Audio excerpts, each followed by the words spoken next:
I am honored to be here with you today because, let's face it, you accomplished something I never could. If I get through this speech today, it'll be the first time I actually finish something here at Harvard. Class of 2017, congratulations. Today, I want to talk about purpose. But I'm not here to give you the standard commencement about finding your purpose. We're millennials. We try to do that instinctively. Instead, I'm here to tell you that finding your purpose isn't enough. The challenge for our generation is to create a world where everyone has a sense of purpose.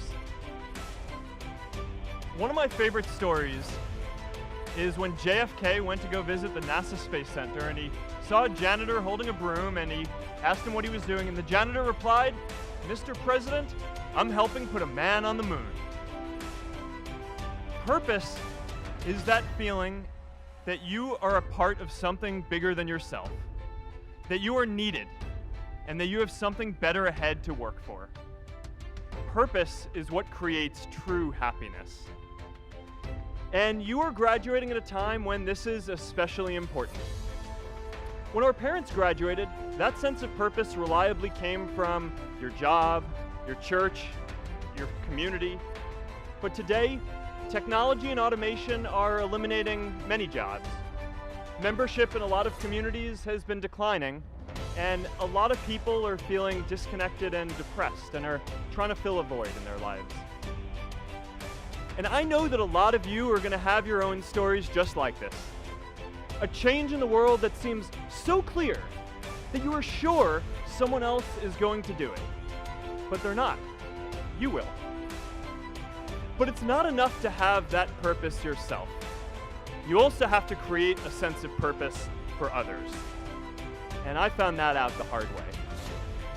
You see, my hope was never to build a company. I wanted to have an impact. And as all these people started joining us, I just assumed that that's what they wanted to do too, so I never took the time to explain what it was that I hoped we'd build. A couple years in, some big companies wanted to buy us. I didn't want to sell. I wanted to see if we could connect more people. And we were building the first version of Newsfeed at the time, and I thought, if we could just launch this, it could change how we all learn about the world. Nearly everyone else wanted to sell. Without a sense of higher purpose, this was their startup dream come true, and it tore our company apart. After one particularly tense argument, one of my close advisors told me if I didn't agree to sell the company right now, I would regret that decision for the rest of my life. Relationships were so frayed that within a year or so, every single person on our management team was gone. That was my hardest time leading Facebook.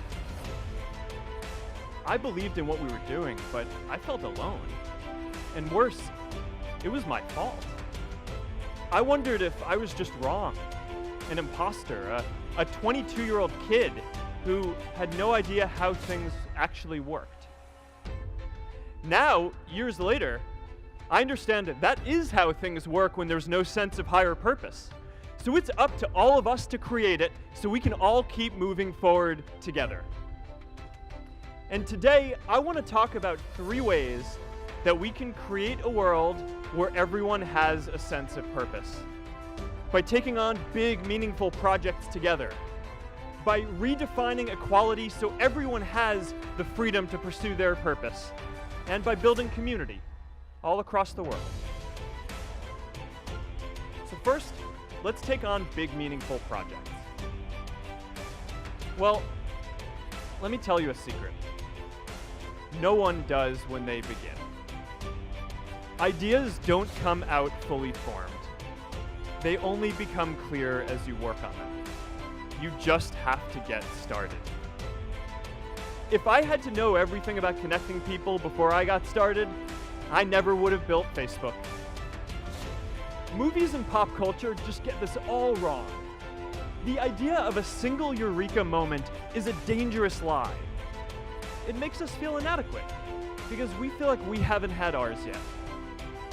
And it prevents people with seeds of good ideas from ever getting started in the first place. The second is redefining our idea of equality so everyone has the freedom to pursue their purpose. An entrepreneurial culture thrives when it is easy to try lots of new ideas. Facebook wasn't the first thing I built. I also built chat systems and games, study tools and music players, and I'm not alone. J.K. Rowling got rejected 12 times before she finally wrote and published Harry Potter. Even Beyoncé had to make hundreds of songs to get Halo. The greatest successes come from having the freedom to fail. The third way we can create a sense of purpose for everyone is by building community. And the best way to do that is to start building local communities right now.